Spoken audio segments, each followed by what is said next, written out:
देखो वाहिगुरू कृपा करेगा जी। मैं तुहानूं अगे कहा कि संगतां दी शरधा सत्कार दे नाल ही साडे बजट चलदे है।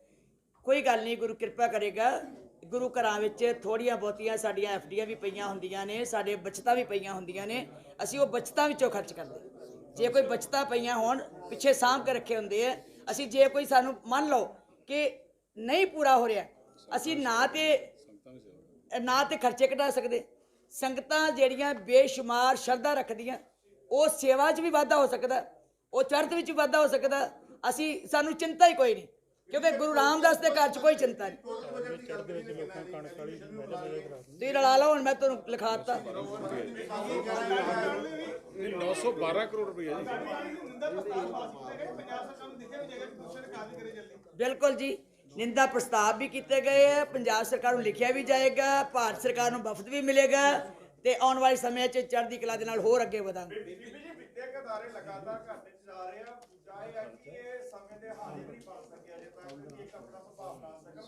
ये तुहानूं भुलेखा जी, साडे कॉलेज जिन्हां ने एक्सीलेंस के दर्जे भी लए नैक वालों, साडे कॉलेज 7-7 हज़ार की 7.5 हज़ार की स्ट्रैंथ नाल भी चल रहे हैं और बड़ी वधिया ढंग दे नाल पैरां ते खड़े भी है।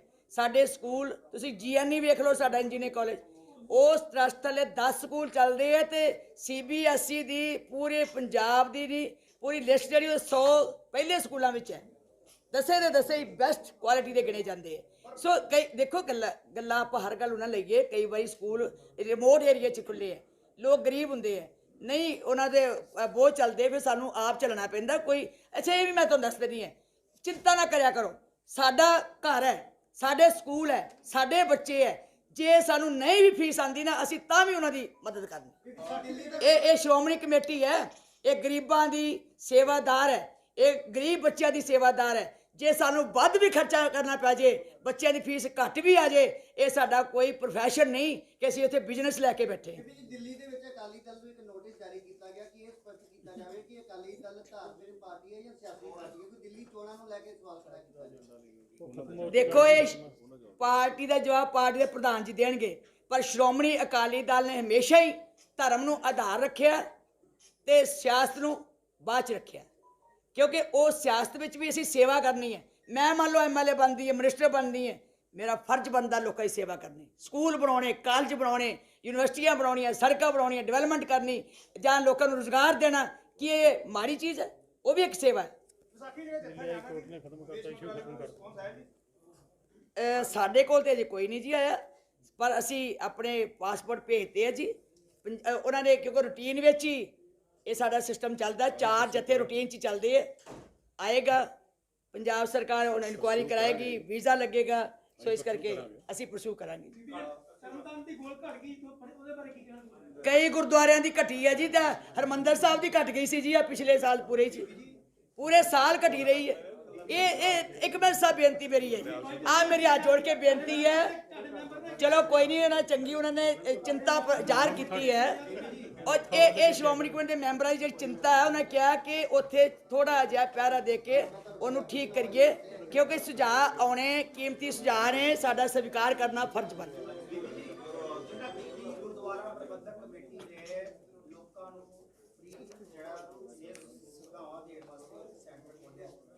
ये संबंध मैं तुहानूं फिर दसांगी कि श्रोमणी कमेटी का हस्पताल जिहड़ा इत्थे है वो किहड़ियां फ्री सेवावां दे रही है। मेरे को मैं क्योंकि अज बहुत कुछ है, इस करके मैं बाद दसूँ।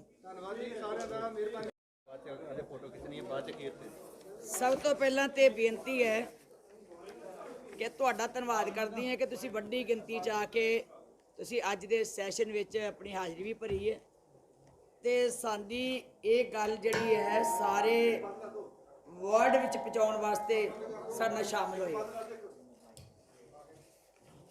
क्योंकि हर साल जिहड़ा बजट है वो पेश किया जाता है। 2021-22 का बजट जिहड़ा है वो अज पेश किया गया। मैं थोड़ी जी तुहानूं झात मराउणी चाहनी है कि बजट जिहड़ा हुंदा गुरुद्वारियां दी आमदन की है, गुरुद्वारियां दे खर्च की है, कालजां दी आमदन की है, स्कूलों की आमदन की है, उन्होंने खर्च की है, वह लेखा जोखा किया जाता है।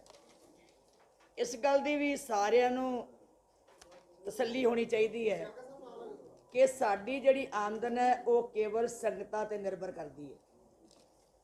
ਸੰਗਤ ਆ ਕੇ ਮੱਥਾ ਟੇਕਦੀ ਹੈ, ਸੰਗਤ ਆ ਕੇ ਚੜਾਵਾ ਚੜਾਉਂਦੀ ਹੈ।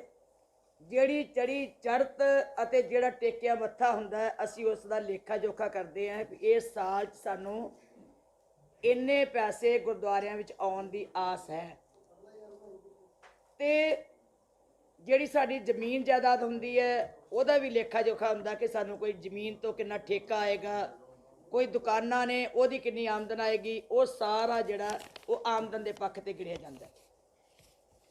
ਹੁਣ ਪਿਛਲੇ ਸਾਲ ਕਿਉਂਕਿ ਜੇ ਸੰਗਤ ਵੱਧ ਗਿਣਤੀ 'ਚ ਆ ਜਾਏ, ਜੇ ਸੰਗਤ ਵੱਧ ਗਿਣਤੀ 'ਚ ਮੱਥਾ ਟੇਕੇ, ਸ਼ਰਧਾ ਜ਼ਿਆਦਾ ਅਰਪਣ ਕਰੇ ਤਾਂ ਫਿਰ ਆਮਦਨ ਵੱਧ ਵੀ ਸਕਦੀ ਹੈ। ਜੋ ਅਸੀਂ ਅਨੁਮਾਨ ਲਾਉਂਦੇ ਹਾਂ ਉਹ ਤੋਂ ਆਮਦਨ ਵੱਧ ਵੀ ਸਕਦੀ ਹੈ। ਤੇ ਜੇ ਸੰਗਤ ਘੱਟ ਆਵੇ, ਸੰਗਤ ਦੀ ਆਮਦ ਘੱਟ ਹੋਵੇ, ਮੱਥਾ ਘੱਟ ਟੇਕਿਆ ਗਿਆ ਹੋਵੇ, ਚੜ੍ਹਤ ਘੱਟ ਆਵੇ ਤਾਂ ਫਿਰ ਆਮਦਨ ਜਿਹੜੀ ਹੈ ਉਹ ਘੱਟ ਜਾਂਦੀ ਹੈ। ਪਿਛਲੇ ਸਾਲ ਜਿਹੜੀ ਸੀ ਉਹ ਪਹਿਲਾਂ ਅਨੁਮਾਨਿਤ ਬਜਟ ਰੱਖਿਆ ਗਿਆ ਸੀ 711 ਕਰੋੜ ਦਾ। 711 ਕਰੋੜ ਦਾ ਬਜਟ ਰੱਖਿਆ ਸੀ ਵੀ ਇਸ ਸਾਲ 711 ਕਰੋੜ ਰੁਪਏ ਗੁਰਦੁਆਰਿਆਂ ਤੋਂ ਆਉਣ ਦੀ ਸਾਨੂੰ ਆਸ ਹੈ। ਫਿਰ ਜਦੋਂ ਕਰੋਨਾ ਦਾ ਸਮਾਂ ਆ ਗਿਆ, ਫਿਰ ਸਪਲੀਮੈਂਟਰੀ ਬਜਟ ਪੇਸ਼ ਕੀਤਾ ਗਿਆ ਕਿ ਸਾਨੂੰ 483 ਕਰੋੜ ਆ ਸਕਦਾ ਹੈ, ਇਸ ਤੋਂ ਵੱਧ ਨਹੀਂ ਆ ਸਕਦਾ। ਪਰ ਹੋਇਆ ਕੀ ਕਿ 483 ਕਰੋੜ ਦੀ ਬਜਾਏ ਵੀ 478 ਕਰੋੜ ਰਹਿ ਗਿਆ, 5 ਕਰੋੜ ਫਿਰ ਘਟ ਗਿਆ। ਕਿਉਂਕਿ ਇਹ ਨਹੀਂ ਸੀ ਪਤਾ ਕਿ ਕਰੋਨਾ ਦੀ ਇੰਨੀ ਸੰਗਤ ਉੱਤੇ ਦਹਿਸ਼ਤ, ਇੰਨਾ ਪੈਨਿਕ ਹੋਣਾ ਕਿ ਸੰਗਤ ਘੱਟ ਗਿਣਤੀ 'ਚ ਆਏਗੀ। ਦੂਸਰੀ ਗੱਲ ਕਿ ਸ੍ਰੀ ਦਰਬਾਰ ਸਾਹਿਬ ਵਰਗੇ ਸਥਾਨ, ਸ੍ਰੀ ਕੇਸਗੜ੍ਹ ਸਾਹਿਬ ਵਰਗੇ ਸਥਾਨ ਜਿਹੜੇ ਸੀ ਜਿੱਥੋਂ ਬਾਹਰੋਂ ਸੰਗਤਾਂ ਹੁੰਦੀਆਂ ਸੀ ਵਿਦੇਸ਼ਾਂ 'ਚੋਂ, ਉਹ ਨਹੀਂ ਆ ਸਕੀਆਂ। ਪਿਛਲੇ ਸਾਲ ਬਿਲਕੁਲ ਆ ਨਹੀਂ ਸਕੀਆਂ, ਬਾਹਰਲੀਆਂ ਸਟੇਟਾਂ 'ਚੋਂ ਨਹੀਂ ਆ ਸਕੀਆਂ। ਸਿਰਫ ਲੋਕਲ ਸੰਗਤ ਜਿਹੜੀ ਹੁਣ ਵੀ ਸ਼ੁਰੂ ਹੋਈ ਸੀ ਉਹ ਵੀ ਲੋਕਲ ਸੰਗਤ ਸੀ। ਸੋ ਜਿਹਦੇ ਕਰਕੇ ਤੁਸੀਂ ਹੈਰਾਨ ਹੋਵੋਗੇ ਕਿ ਸਾਨੂੰ ਜਿਹੜਾ ਸੀ ਤਕਰੀਬਨ 233 ਕਰੋੜ ਰੁਪਇਆ ਅਨੁਮਾਨ ਤੋਂ ਘੱਟ ਜਿਹੜੇ ਸੀ ਉਹ ਆਮਦਨ ਗੁਰਦੁਆਰਿਆਂ 'ਚ ਆਈ। 233 ਕਰੋੜ ਰੁਪਏ। ਪਰ ਕਿਉਂਕਿ ਗੁਰਦੁਆਰੇ ਜਿਹੜੇ ਹੈ ਉਹਨਾਂ ਦੇ ਖਰਚ ਨਹੀਂ ਘਟਾਏ ਜਾ ਸਕਦੇ, ਥੋੜਾ ਬਹੁਤਾ ਫਰਕ ਪੈ ਸਕਦਾ, ਕਿਤੇ ਲੰਗਰਾਂ ਦਾ ਫਰਕ ਪੈ ਸਕਦਾ ਵੀ ਸੰਗਤ ਘੱਟ ਆ ਜੇ। ਤੇ ਪਰ ਕੋਵਿਡ-19 ਕਰਕੇ ਸਾਨੂੰ ਲੰਗਰਾਂ ਦਾ ਖਰਚ ਵੀ ਵਧਾਉਣਾ ਪਿਆ, ਬਾਹਰ ਸੰਗਤਾਂ ਦੀ ਸੇਵਾ ਕਰਨੀ ਪਈ, ਸਾਰੇ ਇਲਾਕਿਆਂ 'ਚ ਜਾ ਕੇ ਉੱਥੇ ਸੇਵਾ ਵੰਡਣੀ ਪਈ। ਉਹ ਵੀ ਜਿਹੜਾ ਸੀ ਖਰਚ ਸਾਡਾ ਵਧਿਆ। ਲੰਗਰਾਂ ਦੇ ਖਰਚ ਵੀ ਵਧੇ, ਬਿਜਲੀ ਦੇ ਖਰਚ ਅਸੀਂ ਦੇਣੇ ਹੀ ਹੁੰਦੇ, ਤਨਖਾਹਾਂ ਅਸੀਂ ਦੇਣੀਆਂ ਹੋਈਆਂ, ਗੁਰੂ ਘਰ ਦੇ ਜਿਹੜੇ ਸੁਧਾਰ ਦੇ ਕਾਰਜ ਉਹ ਕਰਨੇ ਹੀ ਹੁੰਦੇ। ਜੋ ਵੀ ਖਰਚੇ ਨੇ ਉਹ ਉੱਦਾਂ ਹੀ ਮੇਨਟੇਨ ਕਰਨੇ ਪੈਂਦੇ ਆ ਜਿਹੜੇ ਖਰਚੇ ਲਗਾਤਾਰ ਆਮ ਜ਼ਿੰਦਗੀ ਵਿੱਚ ਅਸੀਂ ਕਰਦੇ। ਸੋ ਖਰਚਿਆਂ ਵਿੱਚ ਕੋਈ ਕਮੀ ਨਾ ਹੋਈ। ਸੋ ਮੈਂ ਸਮਝਦੀ ਹਾਂ ਕਿ ਸਾਡੀ ਜਿਹੜੀ ਸੀ, ਜੇ ਅਸੀਂ ਵੇਰਵਾ ਖਰਚ ਕਰੀਏ ਤਾਂ ਅਸੀਂ ਸੋਚਿਆ ਸੀ ਕਿ ਖਰਚ ਹੋਵੇਗਾ 388 ਕਰੋੜ ਰੁਪਏ। ਇਹ ਖਰਚ ਹੋਵੇਗਾ 2020 ਦੇ ਵਿੱਚ 388 ਕਰੋੜ ਰੁਪਏ ਖਰਚ ਹੋਵੇਗਾ। ਪ੍ਰਵਾਨਿਤ ਬਜਟ ਸੀ 359 ਕਰੋੜ ਦਾ, ਪ੍ਰਵਾਨਿਤ ਖਰਚ ਰੱਖਿਆ ਸੀ 359 ਕਰੋੜ ਦਾ, ਲੇਕਿਨ ਖਰਚ ਹੋਇਆ 388 ਕਰੋੜ, ਤਕਰੀਬਨ 399 ਕਰੋੜ, 368 ਕਰੋੜ 98,58,906, ਮਤਲਬ ਤਕਰੀਬਨ 399 ਕਰੋੜ ਦੇ ਕਰੀਬ ਖਰਚ ਹੋ ਗਿਆ। ਸੋ ਅਸੀਂ ਖਰਚ ਰੱਖਿਆ ਸੀ, ਪ੍ਰਵਾਨਿਤ ਬਜਟ ਰੱਖਿਆ ਸੀ ਖਰਚੇ ਦਾ 359 ਕਰੋੜ, ਹੋ ਗਿਆ 399 ਕਰੋੜ। ਖਰਚ ਵਧਿਆ ਕਿਉਂ? ਕਿਉਂਕਿ ਕੋਵਿਡ-19 ਕਰਕੇ ਸਾਰੇ ਥਾਵਾਂ ਦੇ ਉੱਤੇ ਸਮਾਜ 'ਚ ਜਿੱਥੇ ਲੋੜ ਪਈ ਹੈ ਗੁਰਦੁਆਰਿਆਂ ਨੇ ਵੱਧ ਤੋਂ ਵੱਧ ਸੇਵਾ ਕੀਤੀ ਹੈ। ਕਿਤੇ ਲੰਗਰਾਂ ਦੀ ਸੇਵਾ ਕੀਤੀ ਹੈ, ਕਿਤੇ ਕਿਸੇ ਕਿਸਮ ਦੀ ਸੇਵਾ ਜਿਹੜੀ ਹੈ ਉਹ ਵਿੱਚ ਇਨਕਲੂਡ ਹੋ ਗਈ। ਸੋ ਜਿਹਦੇ ਨਾਲ ਸਾਨੂੰ 29 ਕਰੋੜ ਦਾ ਇੱਥੇ ਵਕਫਾ ਆ ਗਿਆ, ਘਾਟਾ ਰਹਿ ਗਿਆ, ਖਰਚ ਵੱਧ ਗਿਆ, ਰੱਖਿਆ ਸੀ ਘੱਟ ਸੀ, ਇੱਥੇ ਵੀ ਆ ਕੇ ਸਾਡਾ 29 ਕਰੋੜ ਦਾ ਫਰਕ ਪਿਆ। ਦੂਜੀ ਗੱਲ ਕਿ ਫੰਡ ਜਿਹੜੇ ਸੀਗੇ ਅਸੀਂ ਜਿਹੜੇ ਮੀਟ ਕੀਤਾ, ਇਹ ਸੀਗਾ ਕਿ 176 ਕਰੋੜ ਸਾਨੂੰ ਸੀ ਇਹਨੂੰ ਮੀਟ ਕਰਨਾ ਪਿਆ। ਸੋ ਇਹਦੇ ਨਾਲ ਸਾਡਾ ਅੱਗੇ ਚੱਲ ਪਿਆ। ਗ੍ਰੈਚੁਟੀ ਜਿਹੜੀ ਆਈ ਹੈ ਉਹ ਰੱਖੀ ਸੀਗੀ ਪ੍ਰਵਾਨਿਤ ਦੇ ਸਾਲ ਵੀ 23 ਕਰੋੜ 19 ਲੱਖ ਆਏਗੀ, ਤੇ ਉਹ ਪ੍ਰਵਾਨਿਤ ਬਜਟ ਵੀ ਇੰਨਾ ਹੀ ਸੀ, ਇਹ ਤਕਰੀਬਨ ਪੂਰਾ ਹੋ ਗਿਆ। ਗ੍ਰੈਚੁਟੀ ਦਾ ਫੰਡ ਜਿਹੜਾ ਸੀ ਆਇਆ ਉਹ ਸਾਡਾ ਪੂਰਾ ਹੋ ਗਿਆ, ਕਿਉਂਕਿ ਦੂਜੇ ਗੁਰਦੁਆਰਿਆਂ 'ਚੋਂ ਆਉਣਾ ਹੁੰਦਾ, ਸੰਸਥਾਵਾਂ 'ਚੋਂ ਆਉਣਾ ਹੁੰਦਾ, ਉਹ ਪੂਰਾ ਆ ਗਿਆ। ਜਿਹੜਾ ਸੀਗਾ ਸਹਾਇਤਾ ਮਿਲਣੀ ਸਾਨੂੰ, ਅਸੀਂ ਰੱਖੀ ਸੀ ਵੀ ਸਹਾਇਤਾ ਆਏਗੀ 177 ਕਰੋੜ, ਜਿਹੜੀ ਬਾਕੀ ਥਾਵਾਂ ਤੋਂ ਗੁਰਦੁਆਰਿਆਂ 'ਚੋਂ ਜਾਂ ਦੂਜੀ ਆਣੀ ਸੀ, ਆਈ ਸਾਨੂੰ 154 ਕਰੋੜ। ਇਹਦੇ ਵਿੱਚ ਵੀ ਸਾਡਾ ਤਕਰੀਬਨ 23 ਕਰੋੜ ਸਾਨੂੰ ਘੱਟ ਆਇਆ। ਮੈਂ ਸਿਰਫ ਤਾਂ ਤੁਹਾਨੂੰ ਦੱਸ ਰਹੀ ਹਾਂ ਵੀ ਇਹਨਾਂ ਚੀਜ਼ਾਂ ਦਾ ਮੈਂ ਤੁਹਾਨੂੰ ਸਿਰਫ ਵੇਰਵਾ ਦੇ ਰਹੀ ਹਾਂ ਵੀ ਸਾਡਾ ਜਿਹੜਾ ਖਰਚ ਤੇ ਆਮਦਨ ਡਿਪੈਂਡ ਕਰਦੀ ਹੈ ਸੰਗਤਾਂ ਤੇ, ਗੁਰਦੁਆਰਿਆਂ ਤੇ, ਚੜ੍ਹਤਾਂ ਤੇ, ਜਾਂ ਉਹ ਜਿਹੜੀ ਸਾਡੀ ਕੋਈ ਫੈਕਟਰੀ ਤੇ ਹੈ ਨਹੀਂ, ਇੰਡਸਟਰੀ ਤੇ ਹੈ ਨਹੀਂ ਵੀ ਅਸੀਂ ਕੋਈ ਇੰਡਸਟਰੀ ਤੋਂ ਜਾਂ ਗ੍ਰਾਂਟਾਂ ਸਰਕਾਰਾਂ ਤੋਂ ਲੈਣੀਆਂ ਉਹ ਤੋਂ ਹੁੰਦਾ। ਸੋ ਇਹ ਚੀਜ਼ਾਂ ਵੇਖ ਕੇ ਆਪਾਂ ਲਾ ਸਕਦੇ ਹਾਂ ਵੀ ਜੇ ਜੋੜ ਹੋਇਆ, ਅਨੁਮਾਨਿਤ ਖਰਚ ਰੱਖਿਆ ਸੀ 577 ਕਰੋੜ ਤੇ ਅਨੁਮਾਨਿਤ ਖਰਚ ਹੋ ਗਿਆ 604 ਕਰੋੜ। ਅਨੁਮਾਨਿਤ ਖਰਚ ਲਾਇਆ ਸੀ ਕਿ ਹੋਏਗਾ 577 ਕਰੋੜ, ਲੇਕਿਨ ਹੋ ਗਿਆ 604 ਕਰੋੜ। ਸੋ ਇਹ ਜਿਹੜਾ 27 ਕਰੋੜ ਦਾ ਸੀ ਉਹ ਵੀ ਖਰਚੇ ਦੇ ਵਿੱਚ ਵਾਧਾ ਹੋਇਆ। ਸੋ ਮੈਂ ਸਮਝਦੀ ਹਾਂ ਕਿ ਜਿਹੜਾ ਇਹ ਆਮਦਨ ਨਾਲੋਂ ਵੱਧ ਖਰਚ ਹੋਏ ਉਹ ਸਾਡਾ ਖਰਚਾ ਤੇ ਆਮਦਨ ਦਾ ਫਰਕ ਪਿਆ। ਹੁਣ ਜਿਹੜਾ ਗੁਰਦੁਆਰਿਆਂ ਦੀ ਕੁੱਲ ਆਮਦਨ ਆਈ ਹੈ, ਅੱਗੇ ਵੀ ਮੈਂ ਤੁਹਾਨੂੰ ਦੱਸ ਚੁੱਕੀ ਹਾਂ 478 ਕਰੋੜ ਰੁਪਇਆ ਇੰਨੀ ਆਈ, ਤੇ ਪਿਛਲੇ ਸਾਲ ਜਿਹੜਾ ਘਾਟਾ ਸਾਨੂੰ ਟੋਟਲ ਪਿਆ ਉਹ 233 ਕਰੋੜ ਦਾ ਪਿਆ। ਇੰਨਾ ਇਫੈਕਟ ਹੋਇਆ ਕੋਵਿਡ-19 ਦੇ ਨਾਲ, ਇੰਨਾ ਇਫੈਕਟ ਹੋਇਆ 233 ਕਰੋੜ ਰੁਪਏ ਦਾ ਸਾਡੇ ਉੱਤੇ ਇਹ ਜਿਹੜਾ ਸੀਗਾ ਪੈਸੇ ਦੀ ਆਮਦ ਜਿਹੜੀ ਸੀ ਹੋਣੀ ਉਹ ਨਹੀਂ ਹੋ ਸਕੀ। ਇਹ ਕਿਉਂਕਿ ਆਮਦਨ ਲਿਖੀ ਸੀਗੀ ਵੀ 711 ਕਰੋੜ ਆਏਗੀ, ਆਇਆ ਸੀਗਾ 478 ਕਰੋੜ, ਜਿਹਦੇ ਨਾਲ 233 ਕਰੋੜ ਦਾ ਫਰਕ ਜਿਹੜਾ ਸੀ ਉਹ ਪੈ ਗਿਆ। ਜਿਹੜਾ ਸੀ ਇਸ ਵਾਰੀ ਟੀਚਾ ਮਿਥਿਆ ਕਿ ਗੁਰਦੁਆਰਿਆਂ ਤੋਂ ਆਮਦਨ ਆਏਗੀ ਸਾਨੂੰ 647 ਕਰੋੜ। ਇਸ ਵਾਰੀ ਜਿਹੜਾ ਟੀਚਾ ਮਿਥਿਆ, ਤੇ ਅੱਗੇ ਹਾਲਾਤ ਕੀ ਬਣਦੇ ਹੈ, ਵੱਧ ਵੀ ਸਕਦੀ ਹੈ ਤੇ ਘਟ ਵੀ ਸਕਦੀ। ਜੇ ਵਾਹਿਗੁਰੂ ਨੇ ਕਿਰਪਾ ਰੱਖੀ, ਸੁੱਖ ਰਹੀ, ਸੰਗਤ ਵਧੇਗੀ। ਜੇ ਕਿਤੇ ਕੋਈ ਉਹ ਬਿਮਾਰੀ ਜਿਹਦਾ ਅੱਜ ਵੀ ਸਰਕਾਰ ਰੌਲਾ ਪਾ ਰਹੀ ਹੈ, ਅੱਜ ਵੀ ਸਰਕਾਰ ਪੈਨਿਕ ਕ੍ਰੀਏਟ ਕਰ ਰਹੀ ਹੈ, ਤੇ ਆਮਦਨ ਘਟ ਵੀ ਸਕਦੀ ਹੈ। ਸੋ 647 ਕਰੋੜ ਦਾ ਟੀਚਾ ਰੱਖਿਆ ਤੇ ਖਰਚੇ ਦਾ ਟੀਚਾ ਕੀ ਹੈ 652 ਕਰੋੜ। ਇਹ 647 ਕਰੋੜ ਦੀ ਆਮਦਨ ਆਉਣ ਦੇ ਆਸਾਰ ਹੈ, ਕਿਉਂਕਿ ਅਸੀਂ ਤਾਂ ਸੰਗਤ ਤੇ ਡਿਪੈਂਡ ਕਰਦੇ। ਮੈਂ ਅੱਗੇ ਬਾਰ-ਬਾਰ ਇਹ ਗੱਲ ਕਹਿਣੀ ਹੈ ਕਿ ਅਸੀਂ ਸੰਗਤ ਤੇ ਡਿਪੈਂਡ ਕਰਦੇ ਹਾਂ। ਸੰਗਤ ਵੱਧ ਆ ਜੇ, ਸੰਗਤ ਵੱਧ ਮੱਥਾ ਟੇਕ ਦੇਵੇ, ਸੰਗਤ ਵੱਧ ਸ਼ਰਧਾ ਦੇ ਨਾਲ ਸਤਿਕਾਰ ਭੇਂਟ ਕਰ ਦੇਵੇ, ਵੱਧ ਚੜ੍ਹਤਾ ਜੇ, ਫਿਰ ਸਾਡੀ ਆਮਦਨ ਵੱਧਦੀ ਹੈ, ਤੇ ਜੇ ਸੰਗਤ ਘੱਟ ਆਵੇ ਤਾਂ ਫਿਰ ਸਾਡੀ ਆਮਦਨ ਘਟਦੀ ਹੈ। ਸੋ ਇਸ ਕਰਕੇ ਸਾਨੂੰ ਇਹਦੇ 'ਚ ਫਰਕ ਆਉਂਦਾ 5 ਕਰੋੜ ਦਾ, ਉਹ ਸਾਡੀ ਜਿਹੜੀ ਪਿਛਲੀਆਂ ਬਚਤਾਂ ਹਨ ਅਸੀਂ ਉਹਦੇ ਵਿੱਚੋਂ ਪਾ ਕੇ ਪੂਰਾ ਕਰਨਾ, ਕਿਉਂਕਿ ਗੁਰਦੁਆਰਿਆਂ ਦੇ ਅਸੀਂ ਖਰਚ ਘਟਾ ਨਹੀਂ ਸਕਦੇ, ਗੁਰਦੁਆਰੇ ਦੀ ਤਨਖਾਹ ਨਹੀਂ ਘਟਾ ਸਕਦੇ, ਗੁਰਦੁਆਰੇ ਦੇ ਮੁਲਾਜ਼ਮਾਂ ਦੀ ਤਨਖਾਹ ਨਹੀਂ ਘਟਾ ਸਕਦੇ, ਉਹ ਤਾਂ ਸਾਨੂੰ ਦੇਣੀ ਹੀ ਪਏਗੀ।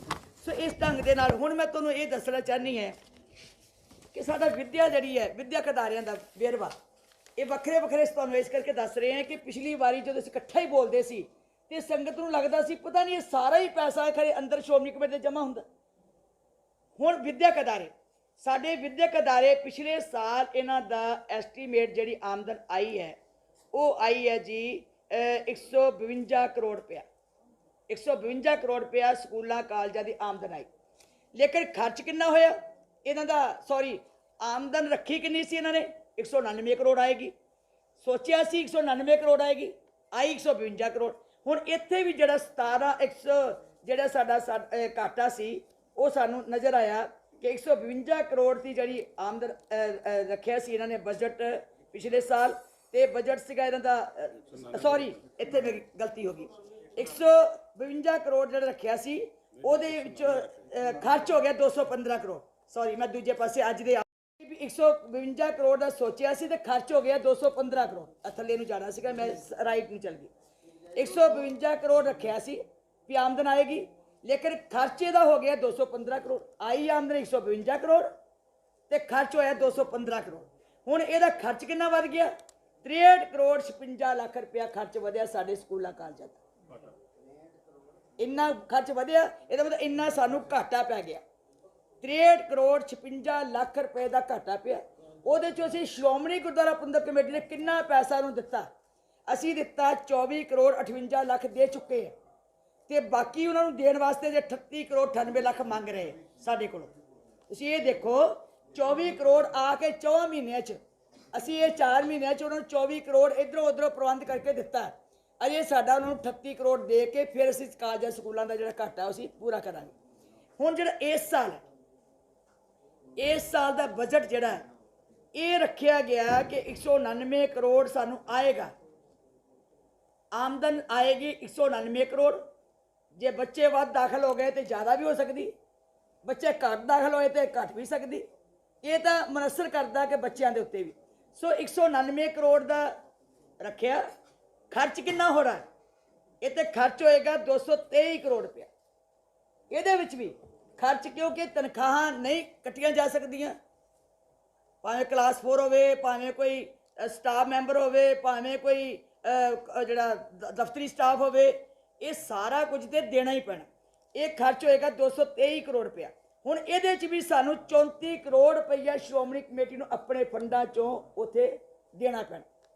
34 ਕਰੋੜ ਦੀ ਸਾਨੂੰ ਮਦਦ ਕਰਨੀ ਪੈਣੀ। ਦੇਖੋ, ਵਿਦਿਅਕ ਅਦਾਰੇ ਸਾਡੇ ਹੈ ਔਰ ਸਾਡੀ ਲਾਇਬਿਲਿਟੀ ਹੈ ਕਿ ਜੇ ਵਿਦਿਅਕ ਅਦਾਰੇ ਅਸੀਂ ਬਣਾਏ ਹੈ ਤੇ ਜੇ ਉੱਥੇ ਕੋਈ ਕੁਦਰਤੀ ਤੌਰ ਦੇ ਉੱਤੇ ਕੋਈ ਆਫਤ ਆ ਗਈ ਹੈ ਤੇ ਉਹਦੇ ਵਿੱਚ ਕੋਈ ਕਮੀ ਆਈ ਹੈ, ਹੁਣ ਬੱਚੇ ਨਹੀਂ ਆਏ, ਫੀਸਾਂ ਨਹੀਂ ਦਿੱਤੀਆਂ, ਅਸੀਂ ਕਿਸੇ ਨੂੰ ਬਹੁਤਾ ਕੱਸ ਵੀ ਨਹੀਂ ਸਕਦੇ, ਬਹੁਤੇ ਸਾਮਾਂ ਨਹੀਂ ਦੇ ਸਕਦੇ, ਬਹੁਤਾ ਬੋਝ ਨਹੀਂ ਪਾ ਸਕਦੇ।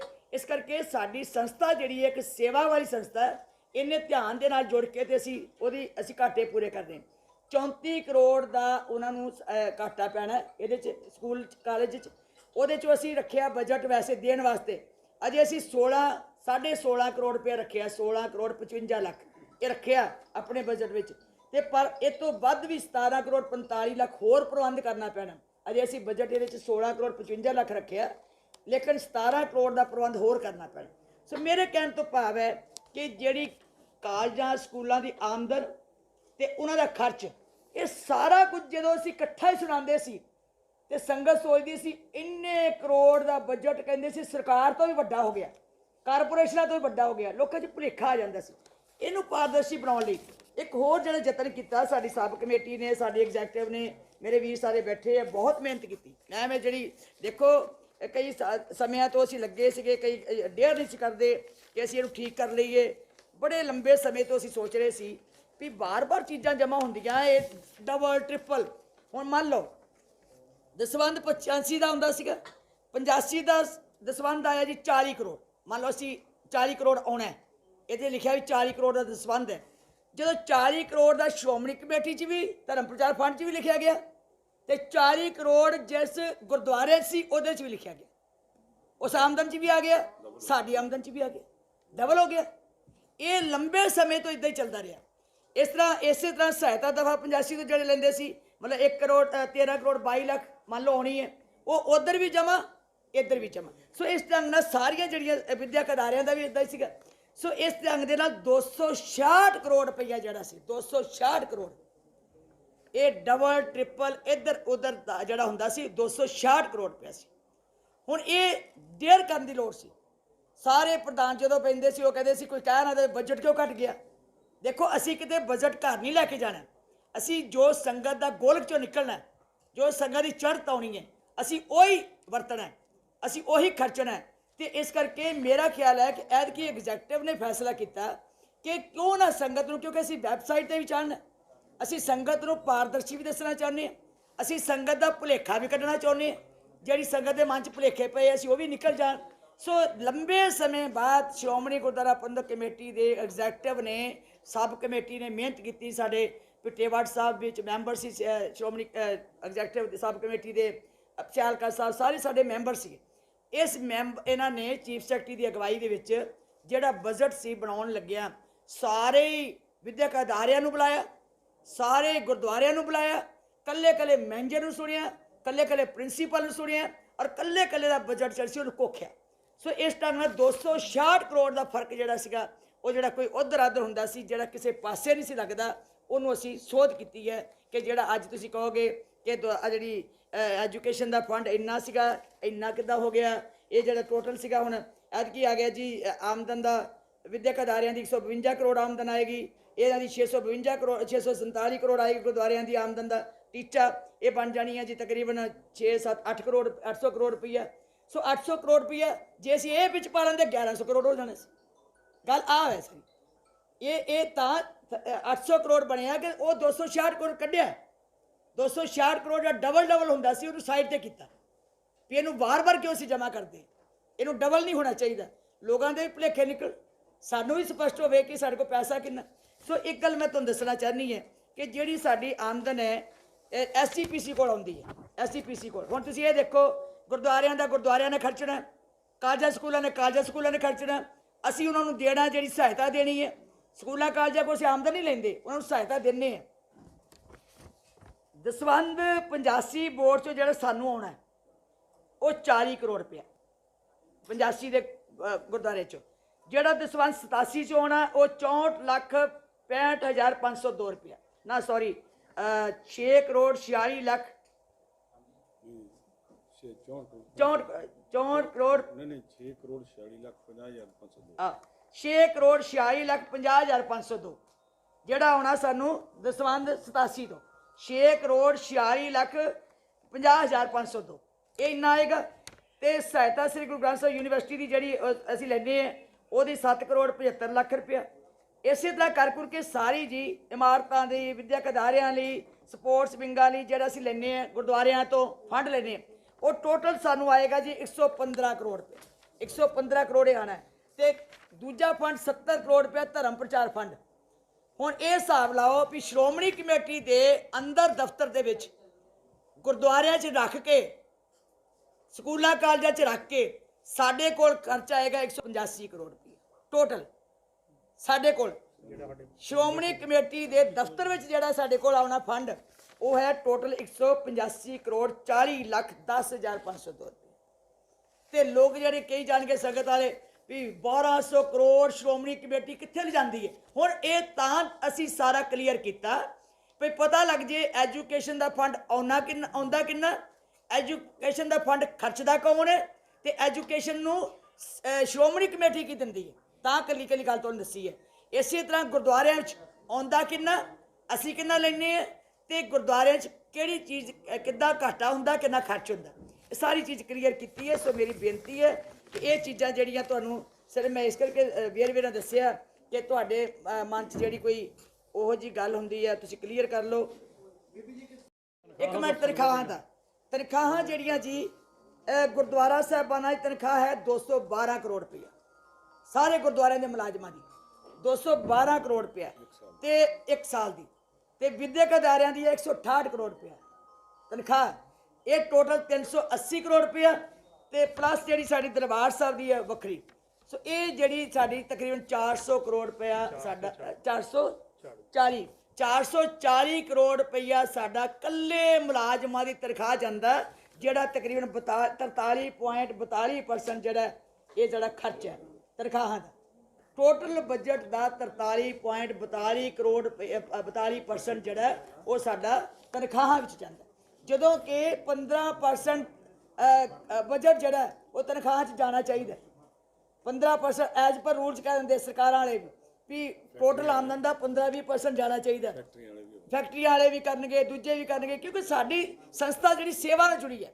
ਇੱਥੇ ਕਈ ਬਹੁਤ ਗਰੀਬ ਲੋਕ ਵੀ ਹੁੰਦੇ ਹੈ, ਕਈ ਤਾਂ ਪ੍ਰਚਾਰਕ ਹੁੰਦੇ ਹੈ, ਕਈ ਵਾਰ ਰਾਗੀ ਢਾਡੀ ਸਾਨੂੰ ਰੱਖਣੇ ਪੈਂਦੇ ਹੈ। ਅਸੀਂ ਕਿਤੇ ਇੰਨਾ ਰਿਜਡ ਨਹੀਂ ਹੋ ਸਕਦੇ, ਅਸੀਂ ਕਹਿੰਦੇ ਜੇ ਕਿਸੇ ਰੋਟੀ ਚੱਲਦੀ ਹੈ, ਕਿਸੇ ਦਾ ਪਰਿਵਾਰ ਪਲਦਾ ਤੇ ਅਸੀਂ ਉਹਦਾ ਪਰਿਵਾਰ ਪਾਲ ਦਈਏ। ਸੋ ਇਸ ਕਰਕੇ ਮੈਂ ਸਮਝਦੀ ਹਾਂ ਕਿ ਅੱਜ ਤੁਹਾਨੂੰ ਕਲੀਅਰ ਹੋਇਆ ਹੋਵੇਗਾ ਕਿ ਜੋ ਅਸੀਂ ਬਜਟ ਤਿਆਰ ਕੀਤਾ ਸੀਗਾ ਉਹ ਅਸੀਂ ਕੋਸ਼ਿਸ਼ ਕੀਤੀ ਹੈ ਕਿ ਤੁਹਾਨੂੰ ਅਸੀਂ ਕਲੀਅਰ ਕਰੀਏ। ਇੱਕ ਮੈਂ ਤੁਹਾਨੂੰ ਹੋਰ ਦੱਸਣਾ ਚਾਹੁੰਦੀ, ਸਾਡੇ ਯਤਨ ਕੀ ਹੋਏ ਹੈ। ਸਾਡੇ ਯਤਨ ਜਿਹੜੇ ਹੋਏ ਹੈ ਐਗਜ਼ੈਕਟਿਵ ਨੇ ਕੀਤੇ, ਅਸੀਂ ਸਾਰੇ ਰਲ ਕੇ। ਅਸੀਂ 4 ਮਹੀਨੇ ਦੇ ਵਿੱਚ ਜੇ ਬਜਟ ਸੋਧ ਕੀਤੀ ਹੈ ਤੇ ਅਸੀਂ ਖਰਚੇ ਵੀ ਘਟਾਏ ਆ ਤੇ ਅਸੀਂ ਕੋਸ਼ਿਸ਼ ਕੀਤੀ ਹੈ ਸੰਗਤ ਨੂੰ ਮੋਬਿਲਾਈਜ਼ ਕਰਕੇ, ਸੰਗਤ ਨੂੰ ਪ੍ਰੇਰਨਾ ਦੇ ਕੇ ਤੇ ਅਸੀਂ ਸਾਰੇ ਰਲ ਕੇ ਕਿਸੇ ਢੰਗ ਦੇ ਨਾਲ ਸੇਵਾਵਾਂ ਸਿੱਧੀਆਂ ਸੰਗਤ ਕੋ ਕਰਾਈਏ। ਦੇਖੋ, ਸ਼ਰਧਾ ਪੈਦਾ ਕਰਨੀ ਸਾਡਾ ਫਰਜ਼ ਬਣਦਾ। ਜਿੱਥੇ ਅਸੀਂ ਗੁਰੂ ਗ੍ਰੰਥ ਸਾਹਿਬ ਭਵਨ ਬਣਾਉਣ ਵਾਸਤੇ ਸੰਗਤ ਕੋਲੋਂ ਪ੍ਰੇਰ ਕੇ 9 ਕਰੋੜ ਰੁਪਇਆ ਪਵਾਇਆ, ਉੱਥੇ ਅਸੀਂ GST ਸਾਡੀ ਫਜ਼ੂਲ ਚੱਲ ਜਾਣੀ ਸੀ, ਉਹ ਅਸੀਂ ਸਾਰੀ ਘੋ ਕਰਕੇ ਕਾਗਜ਼ਾਂ ਦੀ ਵਿੱਚੋਂ ਕੱਢੀ ਕਿ ਉਹਦੇ ਤੇ ਮੈਂ ਅੱਗੇ ਵੀ ਦੱਸਿਆ ਵੀ 11,000 ਤੋਂ ਉੱਤੇ ਕਿਰਾਇਆ ਹੋਵੇ ਤੇ GST ਲੱਗਦੀ ਹੈ, ਪਰ ਸਾਡਾ ਕਿਰਾਇਆ ਸੀ 900 ਰੁਪਇਆ, 200 ਰੁਪਇਆ ਡੋਨੇਸ਼ਨ ਸੀ। ਉਹ ਕਿਤੇ ਰਸੀਦ ਕੱਟਣ ਵਾਲਿਆਂ ਨੇ ਸਿੱਧਾ ਕਿਰਾਇਆ ਹੀ ਲਿਖੀ ਗਿਆ 1100 ਰੁਪਇਆ ਕਿਰਾਇਆ ਹੀ। ਉਹ ਸਾਨੂੰ ਤਕਰੀਬਨ 3 ਕਰੋੜ ਦੀ GST ਦੇ ਨੋਟਿਸ ਆ ਗਏ। ਉਹ ਇੰਨਾ ਸਾਡੀ ਪਰੇਸ਼ਾਨੀ ਬਣੀ ਵੀ 3 ਕਰੋੜ GST ਆ ਗਈ। ਫਿਰ ਉਹਨਾਂ ਨੇ ਮਿਹਨਤ ਕਰਕੇ ਉਹ ਕਾਗਜ਼ ਲੱਭੇ, ਜਿਹੜਾ ਕਿ 2017 ਚ ਹਰਚਰਨ ਸਿੰਘ ਦੀ ਬੈਂਸ ਚੀਫ ਸੈਕਟਰੀ ਨੇ ਇੱਕ ਮਤਾ ਪਾਇਆ ਸੀ ਐਗਜ਼ੈਕਟਿਵ 'ਚ ਕਿ ਇਹਦਾ ਵੀ ਇਹ ਜਿਹੜੀ ਕਿਰਾਇਆ 900 ਰੁਪਇਆ ਤੇ 200 ਰੁਪਇਆ ਡੋਨੇਸ਼ਨ, ਉਹਦੇ ਕਰਕੇ ਅਸੀਂ ਬਚੇ ਕਿ 900 ਰੁਪਇਆ ਹੀ ਕਿਰਾਇਆ ਵਾ, ਇਹ 1000 ਤੋਂ ਥੱਲੇ ਹੈ, ਇਸ ਕਰਕੇ GST ਦੇਣੀ ਨਹੀਂ ਬਣਦੀ। ਸੋ ਸਾਡੀ 3 ਕਰੋੜ ਅਸੀਂ GST ਬਚਾ ਲਈ, ਜਿਹੜੀ ਅਸੀਂ ਦੇਣ ਨੂੰ ਤਿਆਰ ਹੋਏ ਪਏ ਸੀ, ਜਿਹੜਾ ਕੋਹਲੀ ਸਾਹਿਬ ਕਹਿੰਦੇ ਦੇਣੀ ਹੀ ਪੈਣੀ ਹੈ। ਲੇਕਿਨ ਅਸੀਂ ਜ਼ੋਰ ਲਾ ਕੇ ਮਿਹਨਤ ਕਰਕੇ ਅਸੀਂ 3 ਕਰੋੜ GST ਬਚਾਈ ਹੈ ਵੀ ਕਿਸੇ ਢੰਗ ਨਾਲ ਸਾਡੇ ਖਰਚੇ ਜਿਹੜੇ ਹੈ ਉਹ ਪੂਰੇ ਹੋ ਸਕਣ। ਫਿਰ ਸਾਡਾ ATG ਜਿਹੜੀ ਹੈ ਉਹ ਸਾਡੀ ਬੜੀ ਸਿਰਦਰਦੀ ਸੀ ਕਿ ਲੋਕੀ ਜਿਹੜੇ ਸਾਨੂੰ ਪੈਸੇ ਜਮ੍ਹਾਂ ਕਰਾਉਂਦੇ ਸੀ ਉਹਨਾਂ ਦਾ ਫਿਰ ਟੈਕਸ ਕੱਟਿਆ ਜਾਂਦਾ ਸੀ। ਉਹ ਬੜੇ ਪਰੇਸ਼ਾਨ ਹੁੰਦੇ ਸੀ ਸੰਗਤ, ਭਾਵੇਂ ਸਾਨੂੰ FCR ਮਿਲ ਗਈ ਸੀ, ਜਿਹੜੇ ਬਾਹਰਲੇ ਦੇਸ਼ਾਂ 'ਚ ਪੈਸੇ ਭੇਜਦੇ ਸੀਗੇ, ਜਿਹੜਾ FCR ਮਿਲ ਗਈ ਸੀ ਵੀ ਜਿਹੜੇ ਬਾਹਰੋਂ ਪੈਸੇ ਆਉਂਦੇ ਸੀਗੇ ਉਹਤੇ ਤੇ ਛੋਟ ਹੋ ਗਈ, ਲੇਕਿਨ ਜਿਹੜੇ ਲੋਕ ਇੱਥੋਂ ਪੈਸੇ ਦਿੰਦੇ ਸੀ ਉਹਨਾਂ ਦੇ ਉੱਤੇ ਟੈਕਸ ਲੱਗਦਾ ਸੀ। ਅਸੀਂ ਫਿਰ ਲੱਭਿਆ ਵੀ 2 ਵਾਰੀ ਇਹਨਾਂ ਨੇ ਅਪਲਾਈ ਕਿਤੇ ਕਰ ਦਿੱਤੀ, ਉਹ ਕਿਤੇ ਗਲਤ ਸੈਕਸ਼ਨ 'ਚ ਅਪਲਾਈ ਹੋ ਗਈ। ਪਰ ਜਦੋਂ ਅਸੀਂ ਲੱਭਿਆ ਹੈਰਾਨ ਹੋ ਗਏ, ਤੁਸੀਂ RTI ਰਾਹੀਂ ਉਹ ਲੱਭ ਕੇ ਮਿਹਨਤ ਕਰਵਾਈ, ਸਾਰਿਆਂ ਨੇ ਕਿਹਾ ਵੀ ਕੁਛ ਕੋਈ ਨਾ ਕੋਈ ਹੋਏਗਾ ਹੀ ਜ਼ਰੂਰ, ਇੰਨਾ ਤੇ ਹੋ ਨਹੀਂ ਸਕਦਾ ਵੀ ਕੋਈ ਸਾਡੇ ਕੋਲ ਹੋਵੇ ਨਾ। ਅਸੀਂ ਲੱਭਿਆ ਤੇ 19/6/1965 ਦੇ ਰਾਹੀਂ ਸਾਨੂੰ ਜਿਹੜੀ ਸ੍ਰੀ ਹਰਿਮੰਦਰ ਸਾਹਿਬ ਨੂੰ ATG 2B ਵਿੱਚ ਮਿਲੀ ਹੋਈ ਹੈ, ਧਾਰਾ 2B ਦੇ ਵਿੱਚ ਸੈਕਸ਼ਨ 2B ਦੇ ਵਿੱਚ ਜਿਹੜੀ ਮਿਲੀ ਹੈ ਕਨਸੈਸ਼ਨ ਮਿਲੀ ਹੈ। ਕਾਹਦੀ? ਜਿਹੜਾ ਕੋਈ ਤੁਹਾਨੂੰ ਰੈਨੋਵੇਸ਼ਨ ਵਾਸਤੇ, ਜਿਹੜਾ ਕੋਈ ਸਾਨੂੰ ਉਹਦੀ ਰਿਪੇਅਰ ਵਾਸਤੇ ਕੋਈ ਪੈਸਾ ਦਿੰਦਾ ਤੇ ਉਹ ਤੁਹਾਨੂੰ ਰਿਬੇਟ ਮਿਲਦੀ ਹੈ, ਉਹ ਟੈਕਸ ਦਾ ਮਾਫ ਹੋਏਗਾ। ਸੋ ਉਹਦੇ ਰਾਹੀਂ ਅਸੀਂ ਕਿਤੇ ਪਹਿਲਾਂ ਗਲਤੀ ਨਾਲ ਮੁਲਾਜ਼ਮਾਂ ਨੇ ਜਿਹੜੀ ਮੋਹਰ ਵੀ ਬਣਾਈ ਸੀ ਉਹ ਵੀ ਕਿਤੇ ਗਲਤ ਬਣੀ ਹੋਈ ਸੀ, ਅਸੀਂ ਸਾਰੀ ਠੀਕ ਕਰਾ ਕੇ ਹੁਣ ਮੋਹਰ ਬਣਾ ਕੇ 19/6/1965 ਵਾਲੀ ਮੋਹਰ ਬਣਾ ਕੇ ਦਿੱਤੀ ਹੈ। ਤੇ ਵਾਹਿਗੁਰੂ ਕਿਰਪਾ ਕਰੇ ਸਾਡਾ ATG ਬਚੇਗਾ। ਉਹਨਾਂ TDS ਜਿਹੜਾ ਕੱਟਿਆ ਜਾਂਦਾ ਸੀ ਉਹ TDS ਸਾਡਾ ਨਹੀਂ ਕੱਟਿਆ ਜਾਣਾ ਦਰਬਾਰ ਸਾਹਿਬ ਦਾ। ਜਿਹੜੇ ਸਾਡੇ FDA ਨੇ ਉਹਦਾ ATG ਜਿਹੜਾ ਕੱਟਿਆ ਜਾਂਦਾ, TDS ਕੱਟਿਆ ਜਾਂਦਾ ਸੀ, ਉਹ ਵੀ ਸਾਡਾ ਬਚਤ ਹੋ ਗਈ ਹੈ। ਸੋ ਮੇਰਾ ਖਿਆਲ ਹੈ ਕਿ ਸਾਡੇ ਕਾਫੀ ਅਸੀਂ ਫਾਈਨੈਂਸ਼ੀਅਲੀ ਜਿਹੜੇ ਫੰਡਸ ਹੈ ਉਹਨਾਂ ਦੀ ਅਸੀਂ ਤਿਆਰੀ ਕਰਕੇ ਕੋਸ਼ਿਸ਼ ਕੀਤੀ ਹੈ ਕਿ ਬਜਟ 'ਚ ਪਾਰਦਰਸ਼ੀ ਕਰੀਏ। ਫਿਰ ਵੀ ਕਿਉਂਕਿ ਸਮਾਂ ਥੋੜਾ ਸੀ, ਅਸੀਂ ਮਿਹਨਤ ਕੀਤੀ ਹੈ ਮੁਲਾਜ਼ਮਾਂ ਨੂੰ, ਕਿਉਂਕਿ ਨਵੇਂ ਮੁਲਾਜ਼ਮ ਵੀ ਪੁਰਾਣੀ ਘਾਸੀ ਪਈ ਸੀ ਜਿੱਦਾਂ ਹੁੰਦੀ ਹੈ, ਉਹਨਾਂ ਨੂੰ ਠੀਕ ਕਰਨ ਵਾਸਤੇ ਬੜਾ ਟਾਈਮ ਲੱਗਾ। ਇਹ ਤੇ ਕਹੋ ਵੀ ਸਾਡੇ ਸੱਜੇ ਖੱਬੇ ਬੈਠੀ ਮੇਰੀ ਟੀਮ ਜਿਹੜੀ ਹੈ ਇਹਨਾਂ ਨੇ ਪਿੱਛੇ ਪੈ ਕੇ ਠੀਕ ਕਰਾ ਲਈ, ਸਬ ਕਮੇਟੀ ਨੇ ਠੀਕ ਕਰਾ ਲਈ ਤੇ ਉਹਨਾਂ ਦਾ ਮਨ ਜਿਹੜਾ ਸੀ ਠੀਕ ਹੋਇਆ। ਨਹੀਂ ਤੇ ਸਾਡੇ ਵਾਸਤੇ ਬੜੀ ਮੁਸ਼ਕਲ ਸੀਗਾ ਇਸ ਬਜਟ ਨੂੰ ਪਾਰਦਰਸ਼ੀ ਕਰਨ ਵਾਸਤੇ ਤੇ ਕੱਲੀ ਚੀਜ਼ ਦੇ ਜਵਾਬ ਦੇ ਦੇਣ ਵਾਸਤੇ।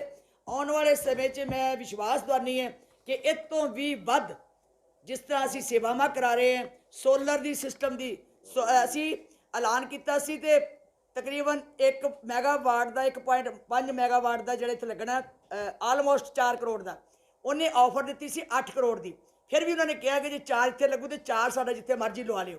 ਸੋ ਉਹ ਇੱਕ ਸੰਸਥਾ ਹੈ, ਅਸੀਂ ਕੋਈ ਪੈਸਾ ਨਹੀਂ ਲੈ ਰਹੇ, ਨਾ ਅਸੀਂ ਪੈਸਾ ਲੈ ਰਹੇ ਹਾਂ ਨਾ ਅਸੀਂ ਪੈਸਾ ਦੇ ਰਹੇ। ਗਲਤ ਪ੍ਰਚਾਰ ਕਰਨ ਵਾਲੇ ਕਹਿੰਦੇ ਚੂਨਾ ਲੱਗ ਜਾਏਗਾ 4 ਕਰੋੜ ਦਾ। ਬੜਾ ਅਫਸੋਸ ਹੈ ਕਿ ਸਾਡੇ ਕੋਲ ਪੈਸਾ ਹੀ ਨਹੀਂ ਆ ਰਿਹਾ, ਨਾ ਅਸੀਂ ਪੈਸਾ ਦੇ ਰਹੇ ਤੇ ਉਹਦੇ ਆਪ ਸੇਵਾ ਕਰ ਰਹੇ। ਸੋ ਸੇਵਾਦਾਰ ਆ ਰਹੇ। ਬਾਬਾ ਬਲਜਿੰਦਰ ਸਿੰਘ ਜੀ ਉਸ ਸਟੀਮ ਕਿਚਨ ਦੀ ਸਾਰੀ ਤਿਆਰੀ ਤਕਰੀਬਨ ਉਹਨਾਂ ਦੀ ਹੋ ਗਈ ਹੈ। ਉਹ ਕਹਿੰਦੇ ਕਿ ਮੈਂ ਪੈਸਾ ਇੱਥੇ ਪਾਊਂਗਾ, ਖਰੀਦਾਂਗੇ, ਨਾਲ ਲੈ ਕੇ ਜਾਊਂਗਾ ਤੁਹਾਨੂੰ। ਦਫਾ ਸੈਕਸ਼ਨ 64 ਦੇ ਵਿੱਚ ਅਸੀਂ ਇੱਕ ਕਮੇਟੀ ਬਣਾਤੀ ਜਿਹੜੀ ਹਾਈ ਪਾਵਰਡ ਕਮੇਟੀ, ਜਿਹੜੀ ਜਾ ਕੇ ਪਰਚੇਜ ਕਰੇਗੀ ਔਰ ਖਰੀਦਣਗੇ ਉਹ ਸਮਾਨ। ਅਸੀਂ ਸਿਰਫ ਜਿਹੜਾ ਉਹਨਾਂ ਪੈਸਾ ਪਾਉਣਾ ਇੱਥੋਂ ਕਢਾ ਕੇ ਕਿ ਉਹ ਕਹਿੰਦੇ ਬਿਲਿੰਗ ਤੁਸੀਂ ਆਪਣੇ ਨਾਂ ਤੇ ਲਓ, ਬਿਲਿੰਗ ਦੀ ਤੇ ਮਤੇ ਤੇ ਕਾਫੀ ਮੇਰੇ ਟਾਈਮ ਵੀ ਲੱਗੇਗਾ। ਜੇ ਤੁਸੀਂ ਕਹੋ ਤੇ ਮੈਂ ਤੇ ਦੱਸ ਦੇਣੀ।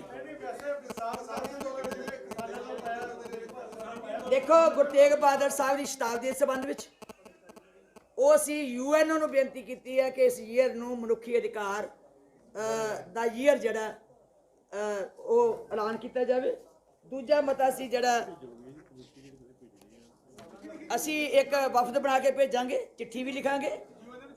ਹਾਂਜੀ ਅੱਗੇ ਵੀ ਲਿਖੀ ਹੈ ਜੀ, ਅਸੀਂ ਪਹਿਲਾਂ ਵੀ ਪਾਈ ਹੈ, ਹੁਣ ਫਿਰ ਲਿਖਾਂਗੇ। ਔਰ ਮੈਂ ਇੱਕ ਵਫਦ ਵੀ ਬਣਾ ਰਹੀ ਹਾਂ ਕਿਸੇ ਢੰਗ ਦੇ ਨਾਲ ਅਸੀਂ ਭਾਰਤ ਸਰਕਾਰ ਕੋਲ ਵੀ ਜਾਈਏ। ਸਾਡੇ ਕੋਲ ਬਹੁਤ ਸਾਰੀਆਂ ਭਾਰਤ ਸਰਕਾਰ ਨਾਲ ਸੰਬੰਧਿਤ ਹੈ, ਜਿਸ ਤਰ੍ਹਾਂ ਸਾਡੇ ਮਤਲਬ ਆਪਣੇ ਕਿਸਾਨਾਂ ਦੇ ਸੰਬੰਧ ਵਿੱਚ ਉਹ ਵੀ ਪਾਇਆ ਸੀ, ਸ਼ਰਧਾਂਜਲੀਆਂ ਦਿੱਤੀਆਂ।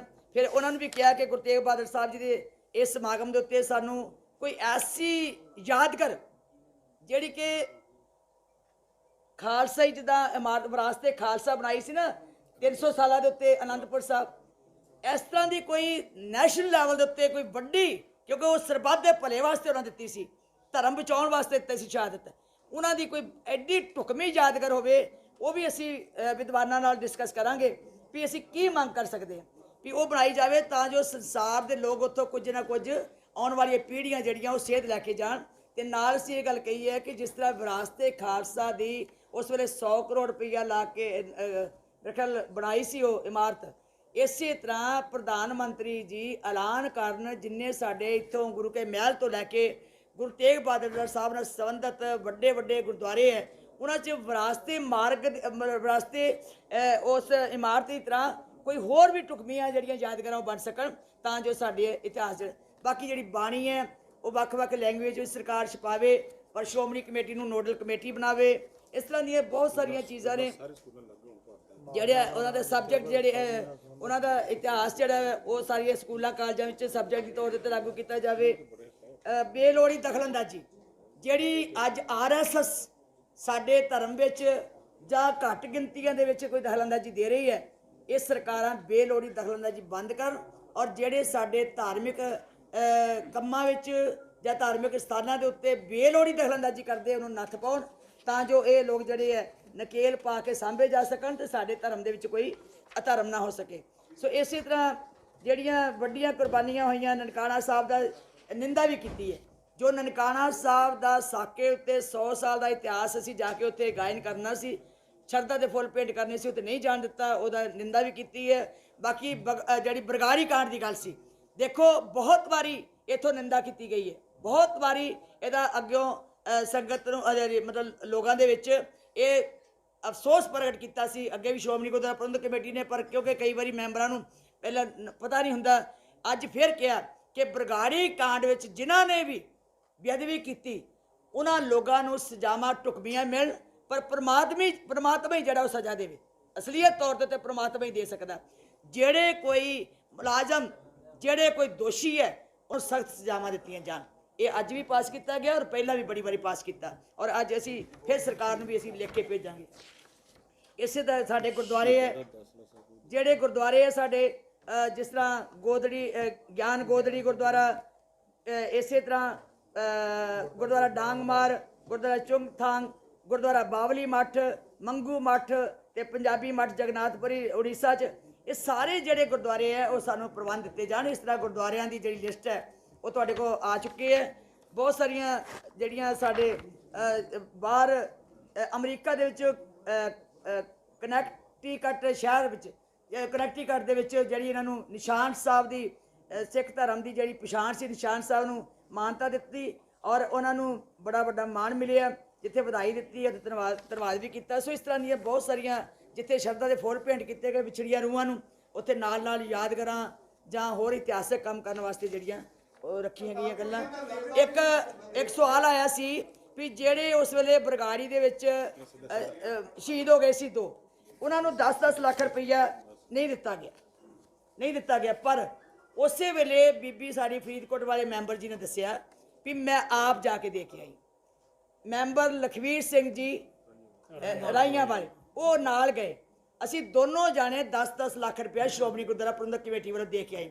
ਸੋ ਮੈਂ ਜਿੱਥੇ ਅੱਜ ਸਾਰੇ ਹਾਊਸ ਦਾ ਧੰਨਵਾਦ ਕਰਦੀ ਹਾਂ ਕਿ ਬੜੇ ਦੇਖੋ ਇਹ ਐਵੇਂ ਗੱਲਾਂ ਹੁੰਦੀਆਂ ਨੇ, ਜਦੋਂ ਮੌਕਾ ਦਿੱਤਾ ਜਾਵੇ ਜਿਹੜਾ ਤੇ ਟੂ ਦੀ ਪੁਆਇੰਟ ਉਸ ਟੌਪਿਕ ਤੇ ਬੋਲੇ, ਫਿਰ ਕੋਈ ਗੱਲ ਨਾ ਲੱਭੇ, ਫਿਰ ਮੈਂ ਸਮਝਦੀ ਹਾਂ ਕਿ ਸਾਡਾ ਬੜਾ ਕਾਮਯਾਬੀ ਢੰਗ ਦੇ ਨਾਲ ਜਨਰਲ ਹਾਊਸ ਹੋਇਆ ਔਰ ਸਾਰਿਆਂ ਨੇ ਬੜਾ ਸਹਿਯੋਗ ਦਿੱਤਾ, ਮੈਂਬਰਾਂ ਨੇ ਬੜਾ ਸਾਥ ਦਿੱਤਾ ਔਰ ਬੜਾ ਹੀ ਸ਼ਲਾਘਾਯੋਗ ਗੁਰਮਤ ਅਨੁਸਾਰ ਇਸ ਬਜਟ ਨੂੰ ਪਾਸ ਕਰਨ ਵਿੱਚ ਸਰਬਸੰਮਤੀ ਦੇ ਨਾਲ ਉਹਨੇ ਸਹਿਯੋਗ ਦਿੱਤਾ। ਤੇ ਮੈਂ ਤੁਹਾਡਾ ਪ੍ਰੈਸ ਵਾਲਿਆਂ ਦਾ ਧੰਨਵਾਦ ਕਰਦੀ ਹਾਂ।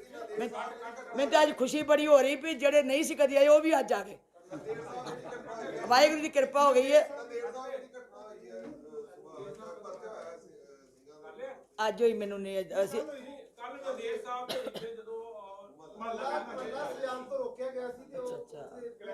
ਸੌਰੀ, ਮੈਂ ਦਰਅਸਲ ਮੈਂ ਸਵੇਰ ਦੀ ਬਜਟ 'ਚ ਲੱਗੀ ਰਹੀ ਤੇ ਮੈਂ ਦੇਖੀ ਨਹੀਂ। ਬਹੁਤ ਮਾੜੀ ਗੱਲ ਹੈ ਜੀ। ਦੇਖੋ ਗੱਲ ਹੈ, ਉਹੀ ਤੇ ਕਹਿ ਰਹੇ ਹਾਂ ਕਿ ਧਾਰਮਿਕ ਸਥਾਨਾਂ ਤੇ ਧਾਰਮਿਕ ਸਮਾਗਮਾਂ ਦੇ ਵਿੱਚ ਜੇ ਕੋਈ ਸ਼ਰਾਰਤਾਂ ਕਰਦੇ ਹੈ ਜਾਂ ਸਰਕਾਰਾਂ ਇਸ ਗੱਲ ਨੂੰ ਰੋਕ ਕਰਦੀਆਂ, ਇਹੀ ਤੇ ਕਹਿੰਦੇ ਆ ਕਿ ਇਹਦੇ 'ਚ ਦਖਲਅੰਦਾਜ਼ੀ ਨਹੀਂ ਹੋਣੀ ਚਾਹੀਦੀ, ਧਾਰਮਿਕ ਆਜ਼ਾਦੀ ਹੋਣੀ ਚਾਹੀਦੀ ਹੈ, ਧਾਰਮਿਕ ਸਾਡੇ ਕਾਰੋਬਾਰ ਚੱਲਦੇ ਰਹਿਣ, ਇਹ ਸਰਕਾਰਾਂ ਯਕੀਨਨ ਬਣਾਉਣ ਔਰ ਜਿਹੜੀ ਖਾਮਖਾ ਦਖਲਅੰਦਾਜ਼ੀ ਹੁੰਦੀ ਹੈ, ਖਾਮਖਾ ਉਹਨਾਂ ਨੂੰ ਰੋਕਿਆ ਜਾਂਦਾ ਜਾਂ ਕੋਈ ਵਿੱਚ ਉਹਨਾਂ ਦੇ ਉੱਤੇ ਧੱਕਾ ਹੁੰਦਾ, ਉਹ ਨਹੀਂ ਹੋਣਾ ਚਾਹੀਦਾ।